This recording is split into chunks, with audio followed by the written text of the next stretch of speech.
Yeah. Now, we know you're not from, the best of backgrounds with regards to finance. Tell us a bit about your background. My background is just a very huge mini village. I have 15 siblings. And as at now, most of my siblings have kids. They are married. And so when we come together, we are like a congregation. And so, yes, back in the days, the pressure of taking care of a lot of kids was really weighing my parents down. They were determined to, see to each of us going far in education. They were really passionate about that, even though they were not educated themselves. But the burden of, we were lined up and we were not like spaced, like 1 year older. And most of the time we follow each other. One is in JHS 3, the other is in 2. Oh. And so at the point, the pressure got worse. So it was really tough. Sometimes at a point, even what to feed, because we had to, everybody must cooperate to see one person go. Like our elder brother was going to the university, other things must be put on hold so that he can go. And so for me, I had other people taking me in, because I am a chore person. I like washing, I like cleaning. Okay. So when people come around and they see how I work hard, they're like, they tell my mom, I end up living with them as a house help. As a house help.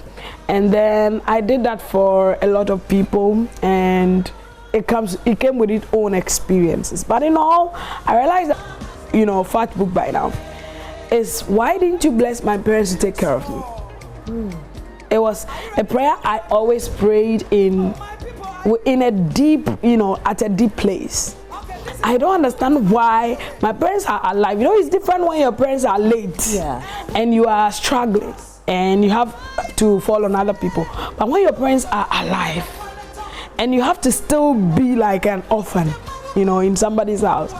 So for a child like me to be praying and asking God this question, it should tell you that it was a lot on me at the time. What were your parents doing for a living? My parents they were sold out for ministry. They were both rooted in ministry. My dad was a presiding elder for Church of Pentecost for all my life.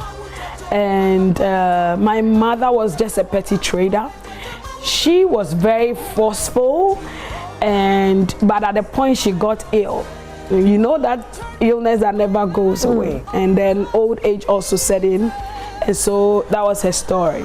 So at the point, we had to survive by ourselves at a very young age.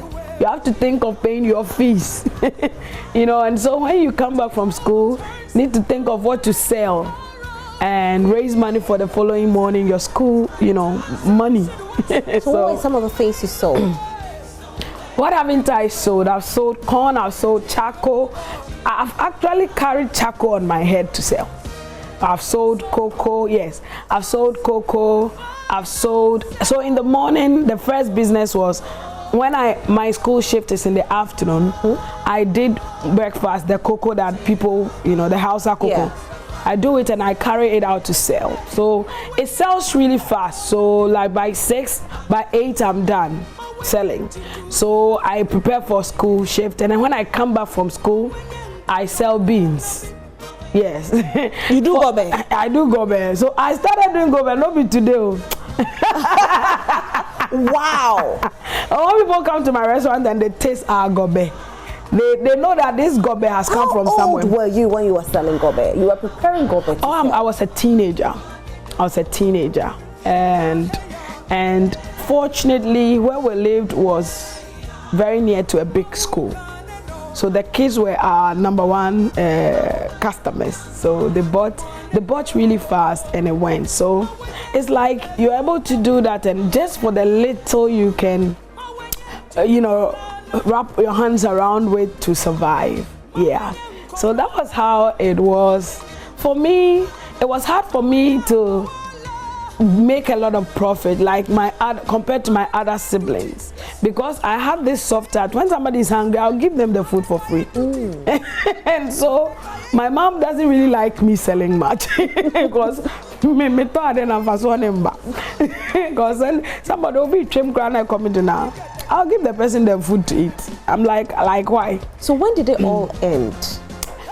When did it end? It actually ended when I completed SS.